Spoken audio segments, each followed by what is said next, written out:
Hi everyone, sorry for the slight delay. Great, let's get started. So this topic comes up pretty frequently. It is, at least for me. A lot of people ask me how to find a lawyer, and I've been thinking a lot about how to find a lawyer. And it's not as simple as what a lot of you think it is. I mean, when I'm talking to a lot of you tell me that you tend to look at approval rates and pretty much it. Approval rates. Maybe some of you ask questions about whether a particular lawyer has handled your type of case with your type of background, but I think it's actually a lot more than that. So generally speaking, at least based on some of the law firms I've spoken to, what I like to look at is performance metrics. I like to see, firstly, if that law firm is mindful of its own performance. That is my primary focus, because if performance isn't being measured, if there are no metrics, if there's no data, what that is really saying is the law firm hasn't really thought about its own performance. I mean, like, of course, there are law firms that maybe have just started in EB-1A, NIW and O-1 and haven't really handled EB-1As, NIWs, and O-1s. And as a result, maybe they don't have enough data to show. But you want to see, just generally speaking, how they react to this question of what are your performance metrics? For example, how long does it take for you on average to answer a client? That is a question I've been asking a lot of law firms, because I want to know if they are mindful of their own performance in regards to how quickly they respond to client inquiries. Because sometimes, I'm not saying all the time, how quickly you answer a client and then how quickly you move on a particular development within a case can potentially affect the client's case. I'm not saying for every single situation, but it's just something to be mindful of. So, but going back to the point, it's about asking if they have performance metrics, not just have they handled people with your particular background, but sure, approval rate, how many of these cases do you handle? These are just questions I ask to surface performance metrics. How many of these cases with people with my background do you handle? What's your approval rate for those particular people? It would be great to get a subset of an approval rate for your particular type of person. And this really unpacks this, like a lot of law firms call like 90% or something like that, but you don't know what kinds of cases they're taking on. If they're taking on slam dunk cases and you have something that's not very fitting of their particular archetype, that approval rate may not apply to you. So do you have like segmented approval rates? That's another question, a more nuanced question you might want to be asking. Another question you want to ask, of course, is how long does it take for you to reply to clients on average? What's the average response time for client inquiries? So you want them to quote in business days, of course. And you also want to ask how long it takes to process a case from start to finish.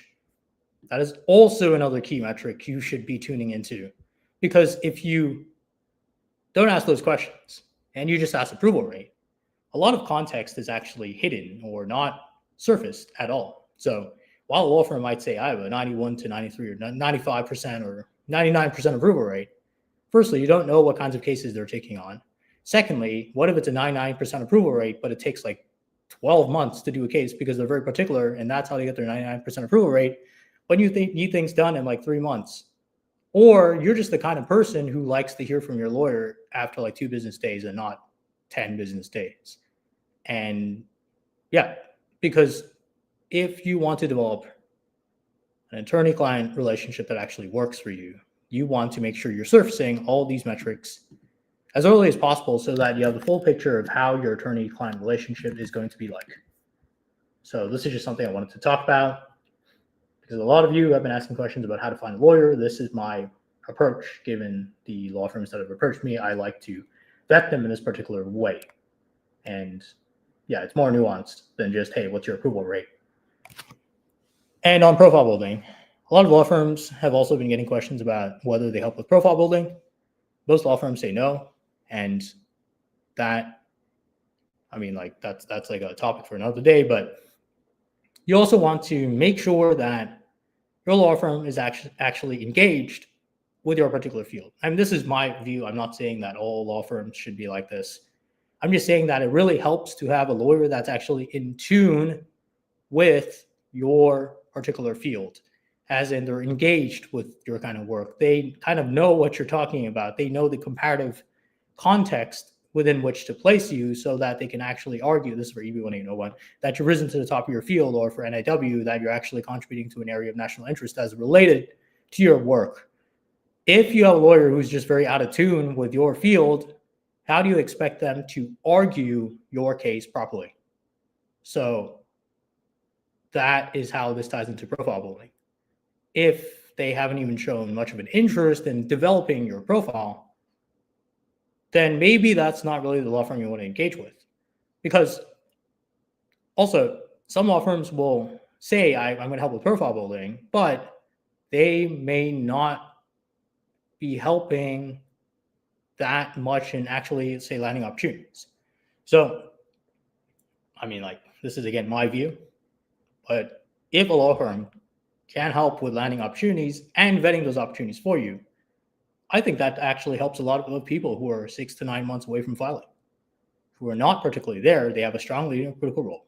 They may have this high salary claim, but they not, or maybe even original contributions, but they just don't have anything else coming up. That is the type of case that is not particularly ready. Could be ready if you have 3, including original contribution, but could be stronger a little bit more with a bit of judging and authorship. And if you are in that particular situation, I think that, again, this is my opinion, I think that you should engage a firm that actually takes an interest in your profile building, because it shows that that law firm is interested in developing your case to a point where you're ready, instead of just turning you away and kind of letting you figure things out for yourself. Because up until, I don't know, like recently, a lot of law firms are just turning away pretty strong cases, I think, that are, well, not turning away, not saying like don't work with us, but more so, you're not quite there. You need a bit of judging. You need a bit of authorship. You need a bit of membership, but you kind of have to figure it out for yourself what it is. If you can find a firm that actually helps you with getting to that point, I think that tends to be just like a good indicator that is a firm you want to work with, because they're very in tune with, they understand what people are going through right now. And what people are going through right now is they want to profile build. Those people have not profile built. I mean, like, there's this term like of organic profile building thrown around all the time, but like organically, inorganically, they haven't profile built. They've spent like the last 20 years, 10 years focused on their work. And now they're being told about this profile building thing. If you want to make things as smooth as possible, work with a law firm that actually wants to help you get to a point where you are almost ready to file, as in a month away, or pretty much ready to file, and not just sitting at 6 to 9 months and just kind of like staying in that condition. Because I've seen this happen all the time. Like, people come to me like a year later and say, hey, like, I haven't profile built. And I'm like, we spoke like a year ago and you said you were like 6 months away, and we looked at your profile and you are 6 months away, but you haven't done any judging, any membership, any authorship. And they said they've spoken to all these lawyers. They've gone to like, right. I think this is also because profile building is pretty much misunderstood. A lot of people think that profile building is about reading the AAO decisions, reading all these AAO decisions, which are delayed, by the way, by like 6 to 8 months. So it's like 6 trends from 6 to 8 months ago. There is a delay in AAO decisions. People focus on approval rates, people focus on trends, but they don't actually do profile building. They don't show that they don't do activities that show that they've risen to the top of their field. And I think it's because they think talking to lawyers is profile building. They think consuming AAO decisions is profile building, but that is not profile building. So going back to the initial point, you want to work with a lawyer who understands that you have these problems with profile building, that you're not actually profile building, that you're not actually surfacing opportunities, and tells you all this talk about like AAO decisions, approval rates, and trends. That's not profile building. You need to do this, this, and this, and we will go help you find someone who is that. And that is the direction I'm starting to go in, where I have this outreach initiative. I've helped land 143 opportunities as of now in in around 2 months, including hackathons sponsored by OpenAI, Anthropic, AWS hackathons. So there's a helped land over 20 NERPs for peer review opportunities just by finding the peer reviewer forums, because I still think it's a visibility problem of matching top professionals with top opportunities. I've started to talk to more law firms and working with one right now where I'm actually in tune with the profile building and asking them if this is something that someone should be doing. With this kind of dialogue, the client, the applicant, actually gets to have someone who has experience in their field actually profile build, actually build up their professional. It also helps them with their professional development, and have a lawyer check it throughout the way until, if they were 9 months away from filing, every single month of those 9 months, they're in tune. They're in tune with the profile building. So it's like the lawyer profile builder actually getting to a point where the lawyer is comfortable with the profile that's being built, and the profile builder is also comfortable in helping. And then it's like a shared arrangement where like all three parties are focused on profile building. So that's just something else you want to think about when you're talking to law firms, whether they have that piece in place. Because if they don't, what they're essentially, again, this is my view, what they're essentially saying is the question that I think frustrates a lot of people, which is, I think you should profile build, but I don't know what you should be doing to build your profile. You're 6 to 9 months away from filing, but I have no idea how to get you to 3 months away from filing. And you kind of just like figure it out for yourself, and we figure it out, let's do another consultation. And a lot of people end up in a situation where a year later, they go back to the same lawyer and they're like, hey, like, I've done all these things, do they count? And the lawyer's like, no, you're still 9 months away from filing. I think that's extremely frustrating if you're a profile builder. And that's something I work extensively on with people in my outreach initiative. We are focused primarily on profile building, on closing the gap of the 9 months, of the 12 months. That is the focus. It's on closing the gap so that you can actually get to a point where you are ready to file, not just always in this state of like, what should I be doing to profile build? I've done these activities, and then you go to the lawyer and the lawyer's like, oh, it doesn't count. I bridge the gap. I talk to the lawyers and say, does this count? Does this close the gap? So I think that's where we're moving in right now with finding law firms and profile building. But yeah, okay, that was quite a bit, but that's just my take on this topic. Feel free to start asking questions. We'll be around for like 10, 15 minutes to answer questions.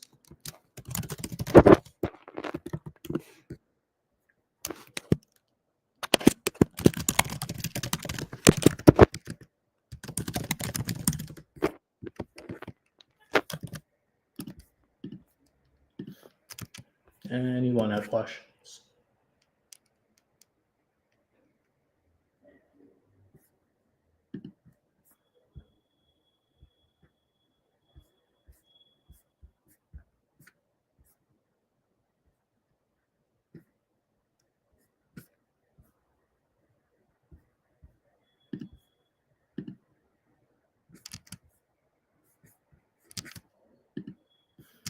Any questions?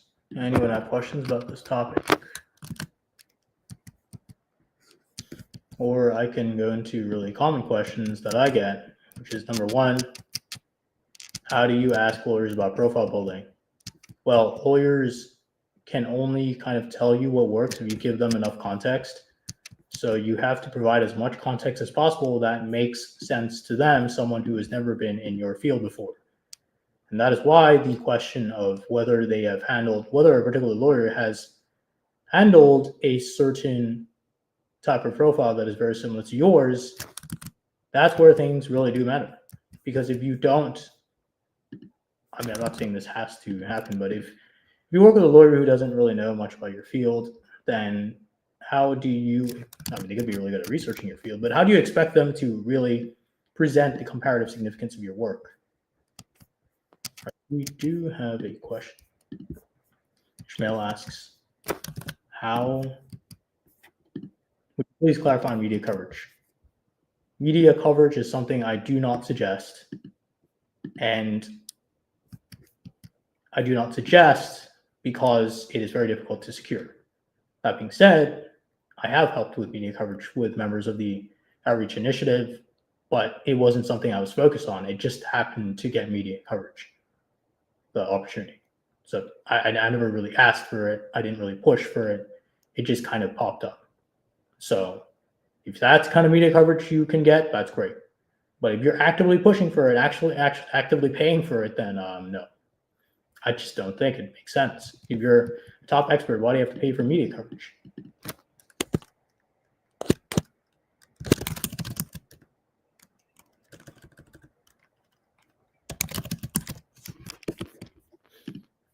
But yeah, media coverage is difficult. You can try to get it by reaching out to a lot of people, but just not something I suggest.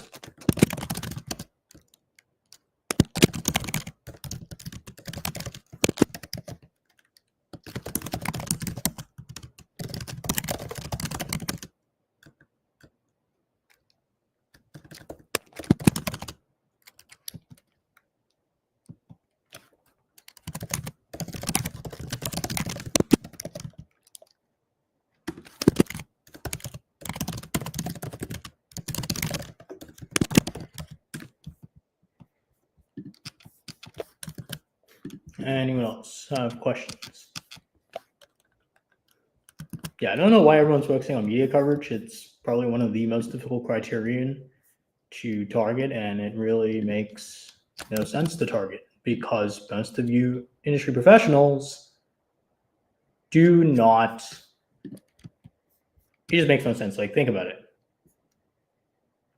Who in your peer group has media coverage? Who? Just look at your colleagues. Like, who actually has media coverage, and what is their profile?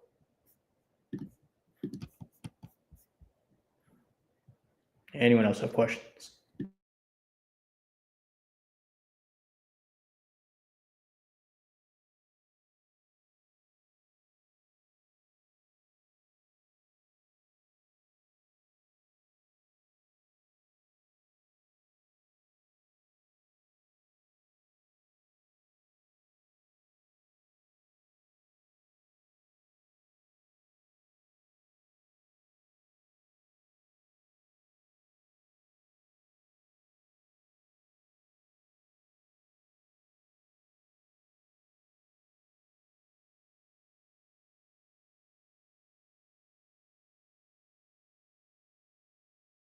What is the best way to evaluate profile for EB-1A? Well, it usually starts with leader and critical role or original contributions or both. Do you have a claim for whether you've risen to the top of your field based on the many years of work that you have done or the type of work you have done? And then it's looking at whether you have met, so it's criteria and final merits. Final merits actually comes from your anchor criterion, and then also the other criteria. If you can show strong prestige factors for the other criteria, it's not a must. You can show strong final merits on the basis of your anchor criteria, as in leading a critical role or original contributions. Final merits means have you risen to the top of your field? That is the argument you are making. Strong final merits means a strong argument for how you've risen to the top of your field. Not very strong final merits means you have not made a strong argument for whether you've risen to the top of your field. So how you should evaluate your own profile is, do you have the anchor criteria or anchor criterion? And then next, do you have at least two other criteria to meet the three criteria threshold? And then do you think the other two criteria are needed to make the strongest possible argument that you've risen to the top of your field? Now, if you're the CEO of like a massive US company, then probably not really needed because your final merits are already extremely strong. Because you can make a strong argument that you've risen to the top of your field simply on the basis of your position as the CEO of a top company. Now, if you don't have that and you have like, I don't know, like a mid-level position or even a senior position, comparatively speaking, and by the way, you're going to be compared to other people in these positions. Comparatively speaking, does it help to have prestige factors in your other activities? Probably, because the argument that you've risen to the top of your field is not completely solidified by your leading or critical role or your original contributions or both. So yeah, in that case, prestige factors for judging or membership or authorship could really help bring out that argument that you've risen to the top of your field. Because it's not, the point is that it's not immediately evident that you've risen to the top of your field.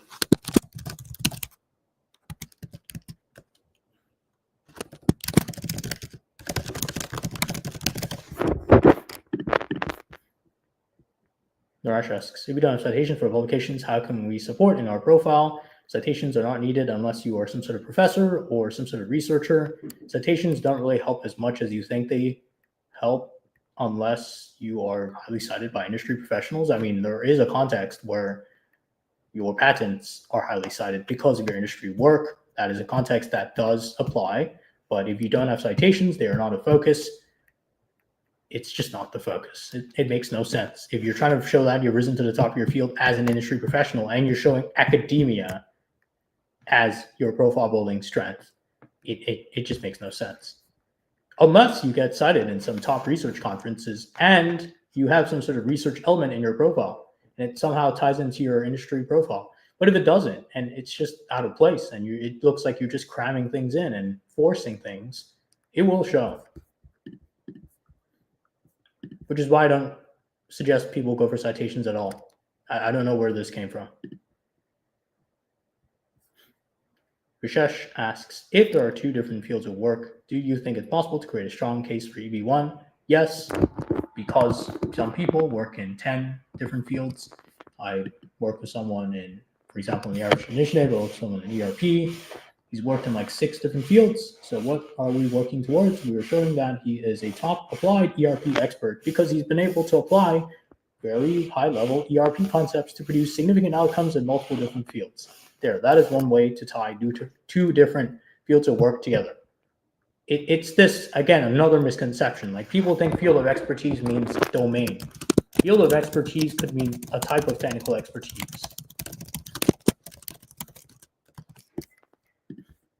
But yeah, that's just one way. Another way is to show that you are progressing in your level of technical expertise. You have applied technical expertise and say, I don't know, like energy. And then now you see AI and energy as the future. So then now you have started to develop as an AI professional to help with your energy work, and both combined together makes you a top energy professional. That's 2 different fields, but it's showing that you're actually progressing in your experience, progressive experience. That's what you're showing. Anyone else have questions?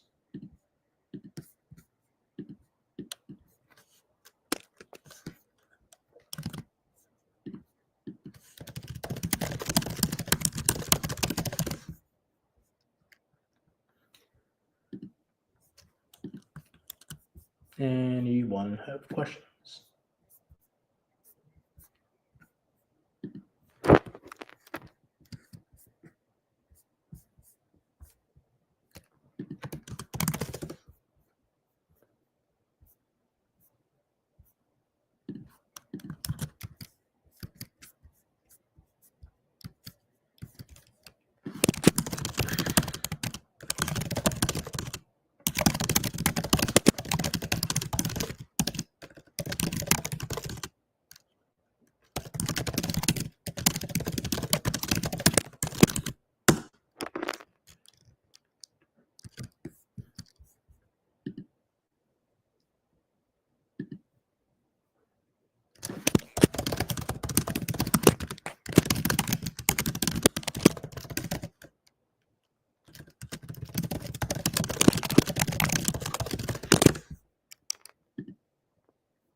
How important is the speaking opportunity in our profile? It makes sense. Well, it depends on the type of speaking opportunity. If it is, say, a very prestigious conference where you're speaking to an audience of executives. Also, audience matters. It's not about numbers. Just in general, everyone talks about like millions of readers or something. Maybe that's why people go for paid media coverage, which makes no sense. Because millions of readers could be millions of people who are not in your field. If you have millions of people who are not in your field just clicking on some website, that is not strong evidence. that you have risen to the top of your field. So it depends on who's actually in the audience for speaking opportunity. If it's like a concentrated group of, say, engineering managers, and you're an engineering manager, and it's an invite-only conference, that's a pretty strong piece of evidence, because you were invited to speak at an exclusive conference for your type of professional and only the top professionals in your field. But speaking does help with final merits. It helps in showing that you've risen to the top of your field. Why? Because you're applying your expertise and sharing your expertise and influencing the dialogue within your field, thought leadership. You're getting people to change their behavior, do things that actually help progress the field. That's final merits. That helps your argument that you're risen to the top of your field. Because why? Top leaders, top CEOs in your field probably do that. Top leaders in your field probably speak at conferences. They probably speak at industry panels. So you doing that as well helps strengthen your argument that you're risen to the top of your field. That is why speaking is final merits. How is 30 under 30 treated? Is it a solid recognition for EB-1A? I don't have enough context around 30 under 30 because I don't know how it works on the inside. I mean, it has mainstream recognition, so maybe it could help, but I wouldn't completely rely on it because based on what I've heard, I don't know for sure what's going on the inside. A lot of people get on this list. That's just what I've heard. Like but honestly, I don't have enough context, so I don't want to. Yeah. Anyone have questions?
Okay, I don't see any other questions.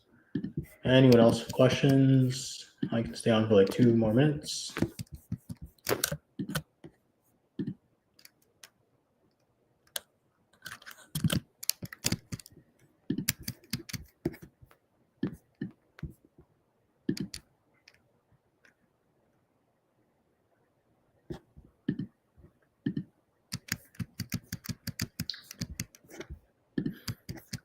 All right, if there are no other questions, thanks everyone for joining. Probably do another one of these in a couple of days. Thanks everyone.